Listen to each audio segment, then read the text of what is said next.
Can you tell what's wrong with this cabin? Pause the video and tell me what you see. This plan came across my social media feed. It shows sexy renderings of a beautiful mountain getaway. These designs are a dime a dozen on the internet. They hide their poor design behind high-end finishes and trending styles. Let's look behind the curtain and see what's really going on. The cabin is missing an entry space. This sliding door lets you move in and out, but there's nowhere to put your shoes or hang a coat. And this is your getaway space. You need a space to store your outdoor shoes and apparel. The circulation space in the kitchen is too tight. You need a minimum of 3 feet or 90 centimeters of circulation space. Kitchens are dangerous areas of the home, and if you crowd them, you're just asking for trouble. So for now, let's move the table over. This kitchen layout is bad. The sink is jammed into the corner, and it's important to have some counter space and breathing room beside the sink, a place for dirty dishes and clean dishes, even just a little extra elbow room so you can scrub that dirty mess away. There's also no room for a fridge in this design. Nothing's even shown in the renderings. Now maybe they think you can get away with a hotel-style fridge, but this is a secluded getaway. You need a place to store multiple days' worth of food. And if you were to put a fridge here, your appliances are in the wrong order. You want to be able to move things from the fridge over to the sink to wash and drain, and then over to the cooking station. In the dining space, this table's a little small with only 2 seats. If you were to have guests over, the dining is insufficient. And while the cabin looks like a space just meant for 2 people, the likelihood of a sleeper sofa or company coming over should not be overlooked. Remember, this is a secluded cabin, and if company visits, they may need to stay over if there's bad weather or if they've just been celebrating a little too much.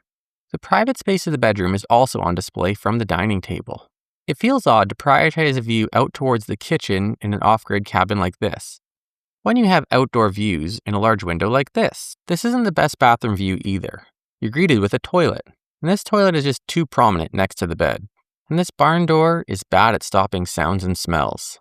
And changing it out for a regular door would mean that you're sacrificing circulation around the bed or access in the bathroom. And in the bathroom, you've got this glass wall, which partitions off a small shower space. But it's too tight next to the bathtub.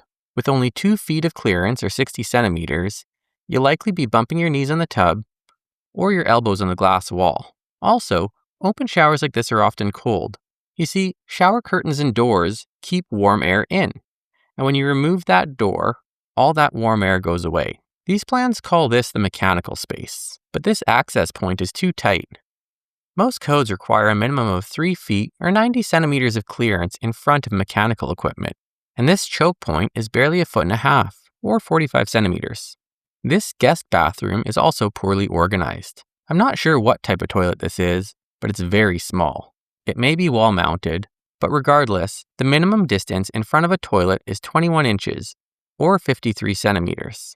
And this design has pushed that minimum to the max. Spaces like this are more comfortable with 24 inches or 60 centimeters of clearance in front of them. Even just flipping the sink and toilet locations make this a better space. And this may be the most compact washer and dryer I've ever seen. It's just shy of 2 feet by 2 feet or 60 by 60 centimeters. To fix this plan, we clear out the inside and frame in a new layout. This adds a dedicated entry space with a coat closet, entry bench, and a place to store footwear below. This dedicated space limits dirt and debris from spreading into the rest of the cabin. In the kitchen, we've fixed the layout by incorporating counter space on either sides of the sink and stove. And we've also corrected the order of operations: fridge, sink, stove. Now this layout is slightly smaller than the previous design, but having the right spaces is better than having larger ones. Kitchen spaces that are poorly designed are inefficient and dangerous. The dining space stays in a similar location, but we can increase the size of the actual table. This ensures we have comfortable seating for more guests when we need. And this is a small detail, but if we use this small wall, we can anchor the dining table to it, giving it a natural place to sit in an otherwise open plan. And if we change out these 2 chairs, we can add a bench that tucks away when not in use. And this increases the size of the kitchen with additional prep space. The living room stays in the same location, with 2 love seats and an entertainment area. But if we swap this one love seat out by the dining table with 2 chairs, we get something more in line with the sales renderings from the website. The important thing here is we select the appropriate chairs for the space, comfortable seating for the living room, and that can double as dining chairs when needed. This gives the plan flexibility while not overcrowding it. I also think the living room can be taken a step further. This sliding glass door configuration means that one side will be operable while one side is fixed.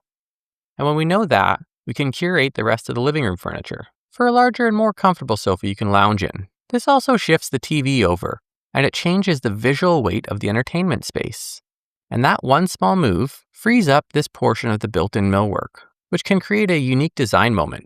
We can add a material change in the built-in space that indicates a seating area to the right and entertainment to the left. And if this bench is left open below, we can store a few pairs of shoes, great for accessing the outdoor deck. And by adding a space to sit here, we create a circular conversation space that promotes connection and inclusion. Next, I redesigned the bathroom. That's right, one bathroom, not two, because one well-designed bathroom is better than two poorly designed any day of the week. The bathroom is in a more private location and accessible from both the public and private spaces of the cabin. It has a larger shower space that's appropriately sized.